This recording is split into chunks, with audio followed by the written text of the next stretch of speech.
Today on the Disassembled Podcast, another installment of our continuing series, This American Future. Our topic today, ISIS Abroad.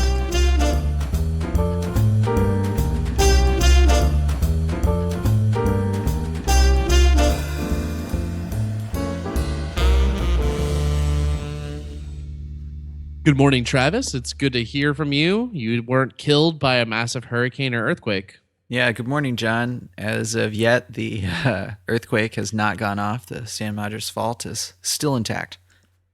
Huzzah! I can't wait for the river to reverse flow. I'll be buying tickets for that event. It's pretty much the event of the season whenever it happens, I understand. We get a new lake, and, Kentucky gets 1 inch closer. Sounds like a pretty scary future. Kentucky's already too close to both of us. Yeah, so have you heard about this Philippines attack, by the way?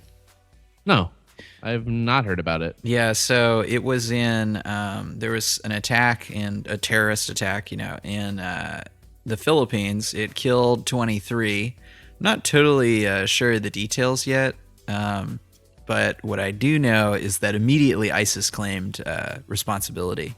And so, I know that there's a lot of Muslims in the Philippines, but apparently ISIS is there too. And, I noticed that you never see ISIS in places that we haven't been. Okay. So, the Philippines, I guess, is just the next target. And there's certainly a lot of buzz around it. My Twitter feeds are all ablaze with talk about the Philippines. Now, this attack, if we're talking about the same one, is one about an attack on Filipino soldiers, correct? Right. Is this? So, here's the thing, though, is that the Philippines, it really still is not united.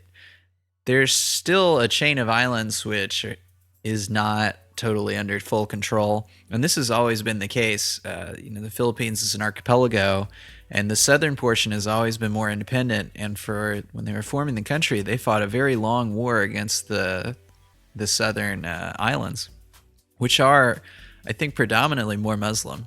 And the northern islands have more of a mix, because there's more Chinese, and there's Christianization pretty heavily on the northern islands.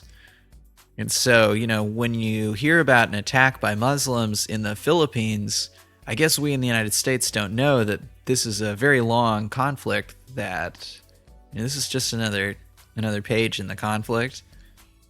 But here in the United States, because the media is not reporting on that every day, it's a great opportunity to claim that ISIS is attacking the Philippines. Interesting. So this attack is just one of a long history of rivals, not only between religions in the Philippines, but also the ethnic and cultural groups throughout the islands. Right. It's ethnic, social, cultural, linguistic, ethnic, religious. It's a long, multi-thousand-year conflict.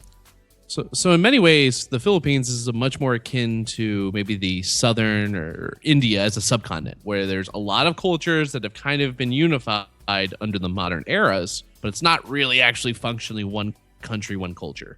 It's a very diverse place. Yeah, I think that's true.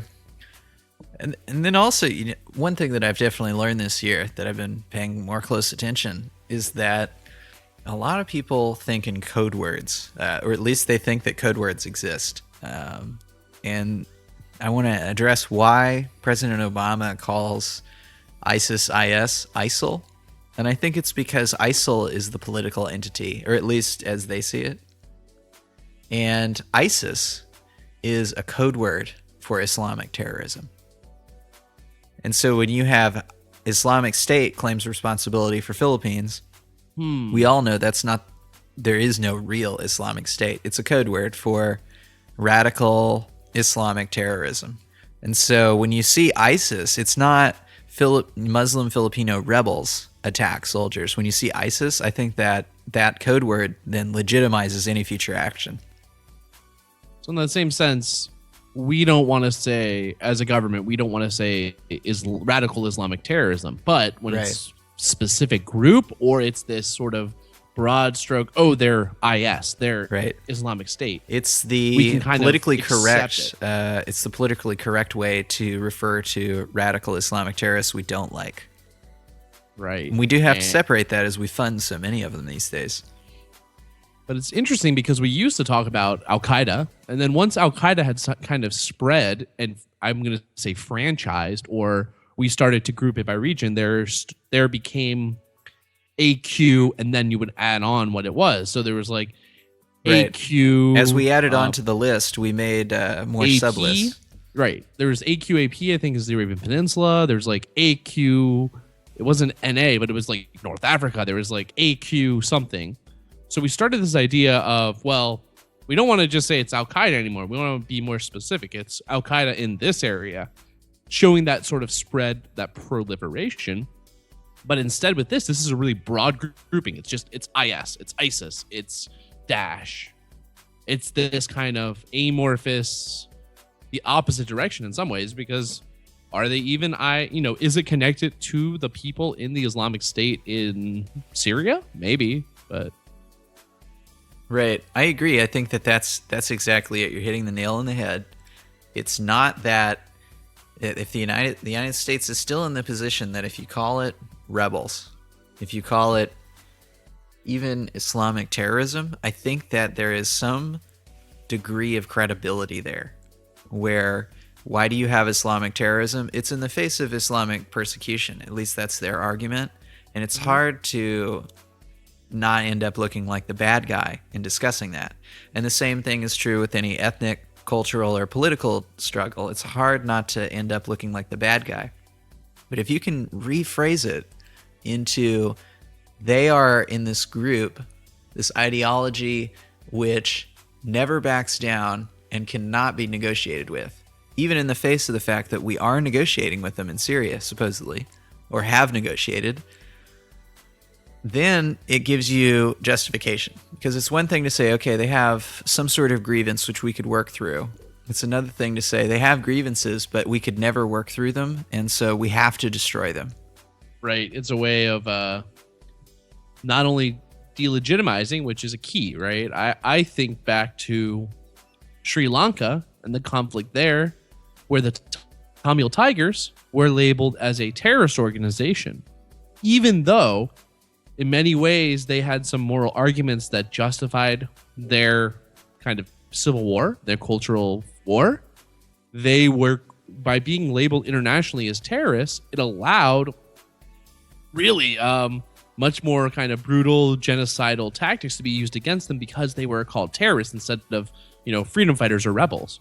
By reframing it legally as terrorists, they became the losers. You can't win if you're known globally as terrorists. You just can't. I don't think you can. Not anymore. Well, how about Egypt? Yeah, with with the protests or with Muslim Brotherhood? Right. I mean, what is the current nation of Egypt? Well, it's complex because it's still run by the military, right? Right. They didn't break the strongest institution that Egypt has, which is the military.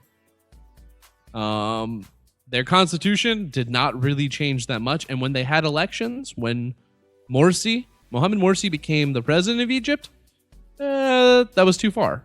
They had a coup. They threw him in jail. Right? Right. Free elections are not allowed in Egypt. So it's certainly not a democracy. I don't know. What does that make Egypt? I mean, it makes it more akin to Turkey, I think. Old Turkey, not current Turkey, but where the military was always the vanguard of the ruler. The ruler didn't have the military. The military was always the one who would make the final call. Right, I agree with that. But it's kind of backfiring again. Now, after 2 years of this military regime, we're seeing the biggest protests in Cairo again. I've seen a lot of memes. This big one was going around of a 12-year-old boy who's, obviously like either been coached or studied, and he's just saying all the things wrong with the Egyptian government. Who knows if they'll have the same level of protests again, but a lot of people are still dissatisfied. Protests are only one way to show your dissatisfaction. Eventually, you will have, as we've seen with the bombing of the Russian airliner and with future incidents, there will be more terrorist attacks for not only independence of certain regions of Egypt, like the Sinai, but certain ideological and political fights can then occur both in the fronts of fighting and terrorism, because it is, at the very least, it's a lower cost mechanism than protests, because these protests require millions of people to take all their time. If you want to start a terrorist cell, whatever, you're talking about 5, 10, 15 individuals. Less costly endeavor. Yeah, well, once again, though, with Egypt, we hit the point even harder with the Sinai incident, as you're referring to, right? So Egypt is a group which has basically been taken over, upheaved by what we at one time labeled a terrorist movement. Yet it is not so bad a movement that we won't negotiate with them, because the military is still there. We can, they'll buy stuff from us, and we have vested interests here. Whereas in Sinai, we immediately labeled that ISIS. Even though we know Egypt is actually a different, it's a whole bunch of groups in there, and they're not all ISIS. As a matter of fact, maybe none of them are. Yet in the Sinai, I think that we don't have any interests in the United States with those people, with those, with that group. And so they are ISIS, because ISIS is just whatever we label them. It's a code word. Now, the only place there doesn't seem to be formally called ISIS is Nigeria, which is back in the news. Right.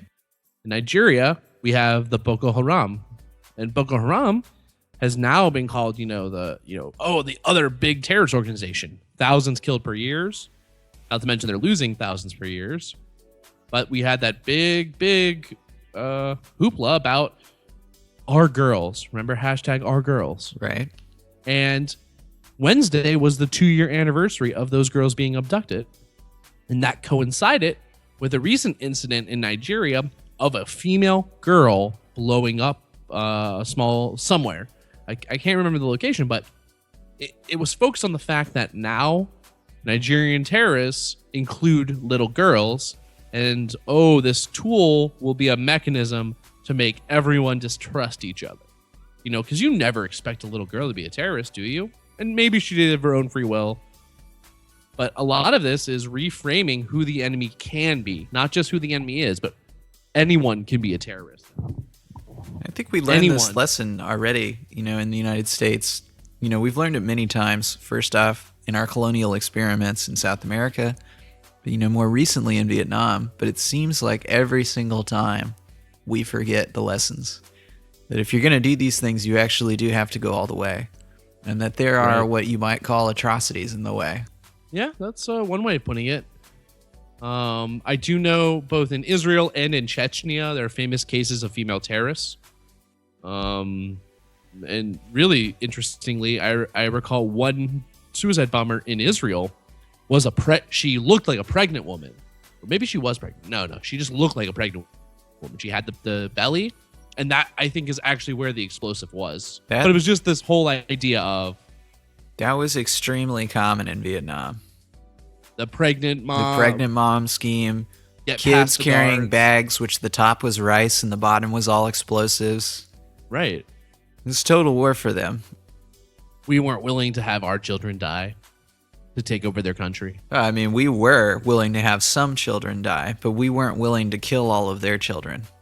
Right. We had some moral limits to our total war. Which we did not have in other wars. World War I, World War II. I think World War II in particular, we were certainly a lot more delicate than many of the parties involved, but we were not afraid to drop atomic bombs. We were not afraid to firebomb cities, kill hundreds of thousands of people. We thought that would end the war. So we said.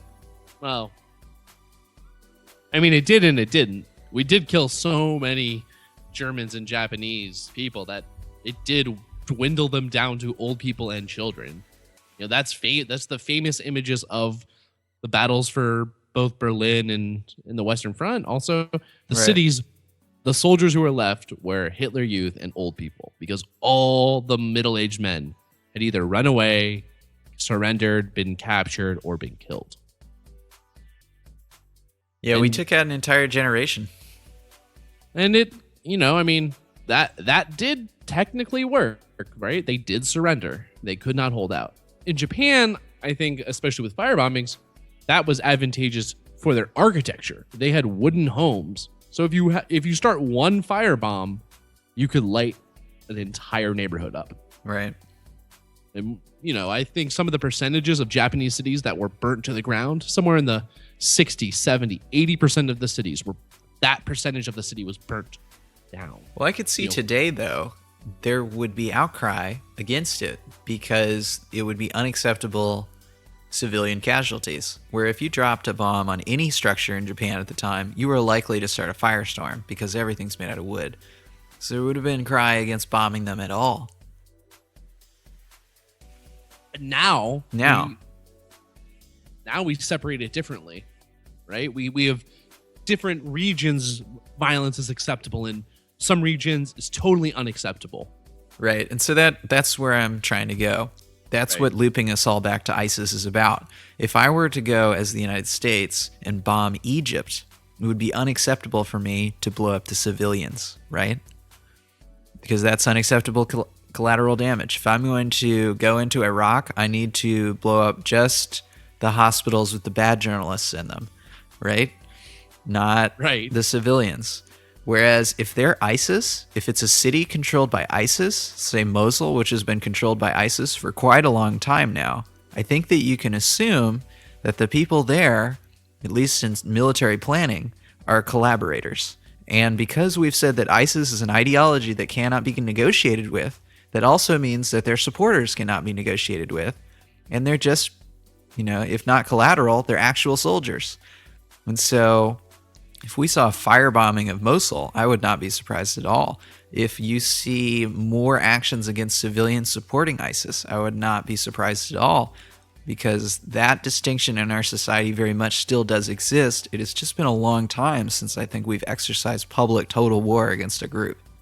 It's not to say that in previous American wars we haven't bombed. I mean, the Iraq War, we bombed a lot of the country. But it was always under the guise, the stated objective, we're minimizing collateral damage. We're not trying to do this. We're not flattening cities. And regardless of what actually happened, because we know that a lot of that was a bunch of crock, that was the stated mission. Whereas I think with ISIS, you're not even going to have a stated mission of avoiding that.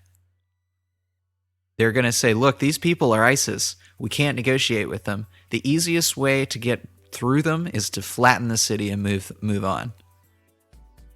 And we're not there yet. The conflict isn't old enough yet, but a few more years of deadlock, who knows what could happen. And that is why we're setting it up. That's why we're already setting down the ideological baseline and the propaganda for our own citizens to accept the idea that we are going to be taking even more aggressive actions and we're not going to be apologetic about it. Now, let me jump to a broader sort of American foreign policy issue. How can we reconcile the fact that we have bases all over the Middle East, we have bases all over the world that are not only clearly targets for organizations and terrorists and states that don't like us, but are really the truest evidence of the American empire, right? How can you justify having 600 foreign American bases throughout the entire world, right? We are present in nearly every nation. Every nation we can get in, we're in. I think actually, though, if you think about it, that is very much with the soft hand. We have the power to remotely destroy, but not occupy, right? That's very much established. We can blow up anything in the world. We can pretty much drone any person in the world. But that doesn't mean that we can roll in there and occupy. We're not very good at that. An occupation force is a very different type of force. It is meant to be soft. You don't actually want to kill the entire population. You don't want to blow up all the buildings. You want to maintain stability and order. So what our bases are doing there, at least as we see it, is they're our soft attempt to maintain stability and order without having to get hard. It's when you start seeing the bases getting pulled out of, that's when it starts to get dangerous, because now it's no longer safe to base our people there, because we might have to get so aggressive that our people could be in line. I look at it as both real justification for other organizations and nation states legitimately having animosities and resenting us and looking at us as imperialists who exert more control on them than they do on us, both military and economic controls. I agree, but that's what it is. And that's what I'm saying. It is the soft hand that is empire. We have occupied. But Not remember, in the successfully. empire, everybody, all your little client states, they have the same rights. You don't want anybody in the empire to get too uppity, and you don't want anybody in the empire to get too upset at each other. So you constantly have to be equalizing, and you constantly having to move things around and give favors to make sure that everybody's happy. When you're in this empire, this federated empire as we have now, and you have groups that won't play ball, what happens is we take them out because they're going to cause instability to the entire system.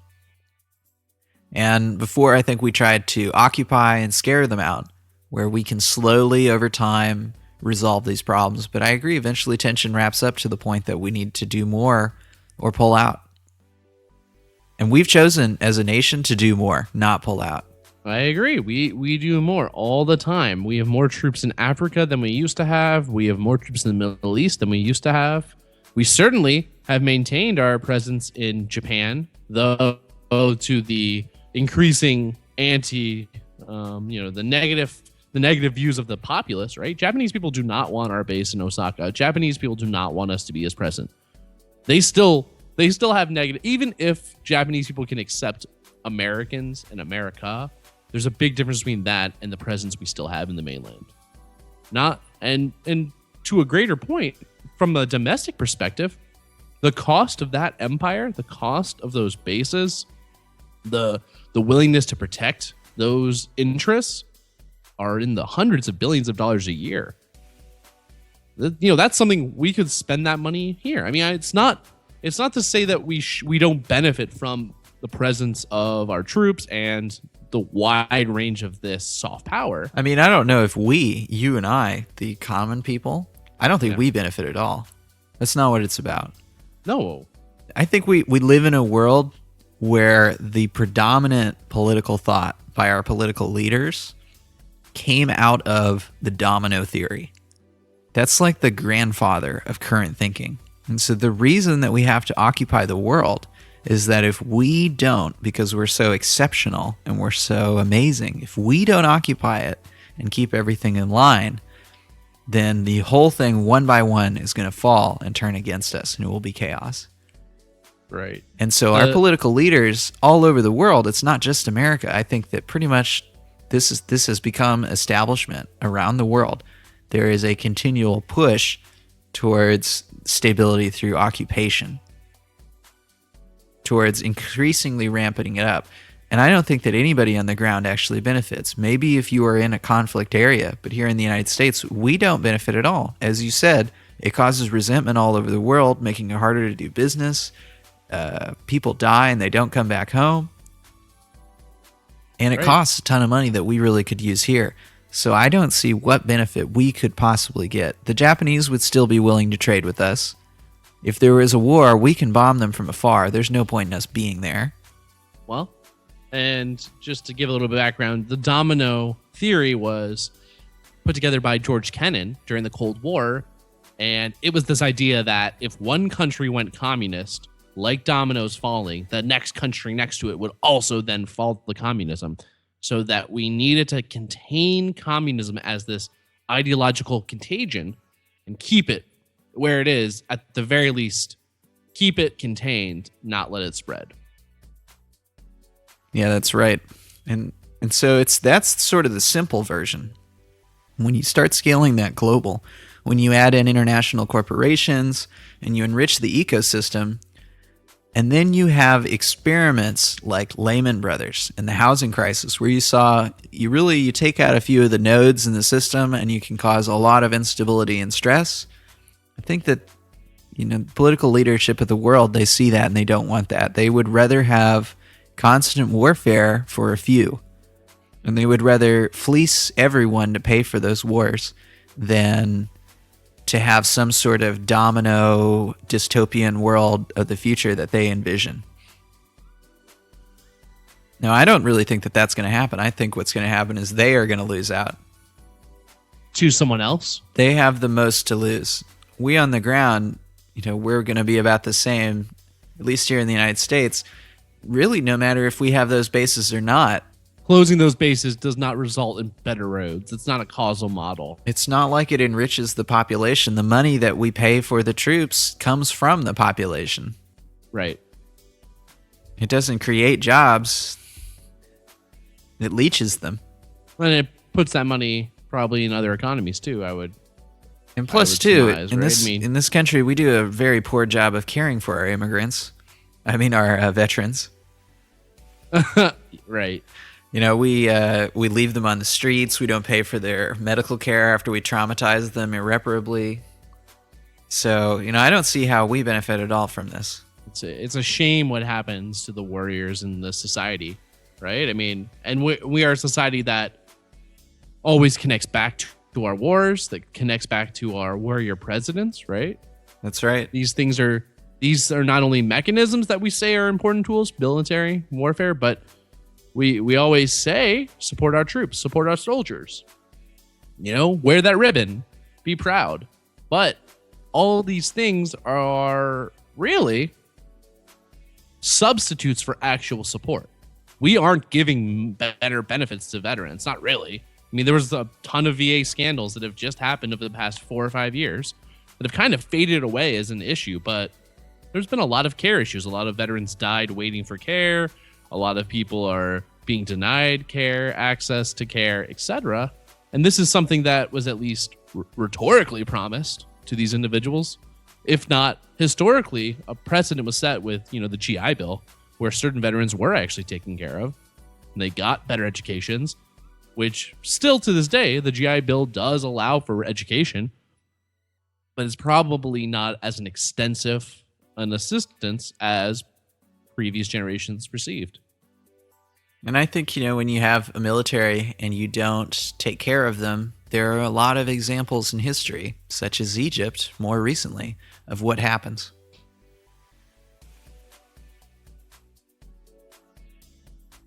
That's it for this episode of the Disassembled Podcast. Don't forget to subscribe to us on iTunes or like us on Facebook. If you want to give us any feedback, you can give us a rating or review on iTunes, or you can just email us at disassembledmedia@gmail.com. That's it for this week. Until next time, this podcast has been Disassembled.